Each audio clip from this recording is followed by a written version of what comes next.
Maritime లాజిస్టిక్స్లో రాష్ట్రాన్ని అగ్రగామిగా నిలబెడతామని మంత్రి బీసీ జనార్దన్ రెడ్డి అన్నారు. కేంద్ర ప్రభుత్వ లక్ష్యానికి అనుగుణంగా రాష్ట్రంలో మారిటైమ్ పాలసీ తీసుకొచ్చామని ఆయన వెల్లడించారు. విజయవాడలో మారిటైమ్ లాజిస్టిక్స్ ఇన్ఫ్రాస్ట్రక్చర్ డెవలప్మెంట్పై భాగస్వామ్య పక్షాలతో నిర్వహించిన సదస్సులో మంత్రి పాల్గొన్నారు.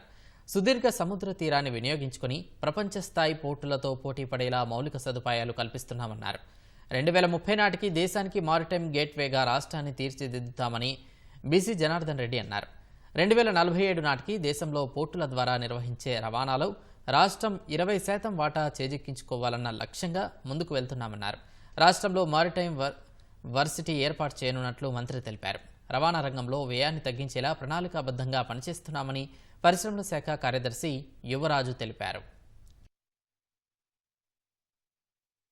రాబోయే రోజుల్లో గ్రీన్ఫీల్డ్, బ్రౌన్ఫీల్డ్ పోర్టులు, అభివృద్ధి పోర్టుల సామర్థ్యాన్ని మరింత పెంచనున్నాము. తీర ప్రాంతం పర్యాటకంపై కూడా ప్రత్యేకంగా దృష్టి సాధించాలనుకుంటున్నాము. 1053 కిలోమీటర్ల సుదీర్ఘ సముద్ర తీరంలో కూడిన అపారమైన వనరులను వినియోగించుకునే విధంగా రాష్ట్ర ప్రభుత్వం నూతన మ్యారిటైమ్ పాలసీ 2025-29 కూడా ప్రకటించింది. ఈ పాలసీ ఆంధ్రప్రదేశ్ వ్యూహాత్మకంగా ప్రపంచ స్థాయి పోర్టులలో మరియు దృఢమైన మౌలిక సదుపాయ కల్పనతో అద్వితీయ అభివృద్ధి దిశలో పయనించే విధంగా ఎంతగానో తోడ్పాటునివ్వనుంది. లాజిస్టిక్స్ ఫెసిలిటీస్కి సంబంధించి ఇన్ఫ్రాస్ట్రక్చర్ డెవలప్మెంట్ కానీ ఉండొచ్చు, సర్వీసెస్ డెవలప్మెంట్ కానీ ఉండొచ్చు, కనెక్టివిటీ ఆస్పెక్ట్స్ కానీ ఉండొచ్చు.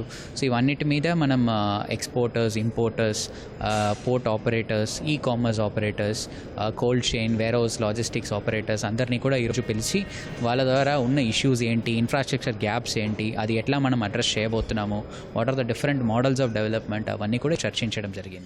ఈ పోర్ట్లు ఎక్స్పోర్ట్ ఇంపోర్ట్ సరుకే కాకుండా షిప్ బిల్డింగ్ కానివ్వండి, షిప్ రిపేర్ కానివ్వండి, ఇవే కాకుండా దెన్ షిప్ రీసైక్లింగ్ యాక్టివిటీస్, ఈ మూడింటి గురించి కూడా చూస్తే చాలా అవకాశాలు ఉన్నాయి.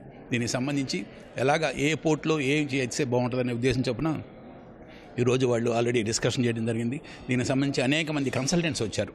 వాళ్ళందరూ కూడా వాళ్ళకి సంబంధించిన నాలెడ్జ్ని కానివ్వండి, వాళ్ళకి మనసులో ఏమున్నాయో, ఎలాంటి అవకాశాలు ఆంధ్రాలో ఈ 1053 కిలోమీటర్ల సీ కోస్ట్కి ఎలాంటి అవకాశాలు ఉన్నాయని చెప్పేసి వాళ్ళు కూడా వాళ్ళు సలహాలు సూచనలు ఇస్తున్నారు.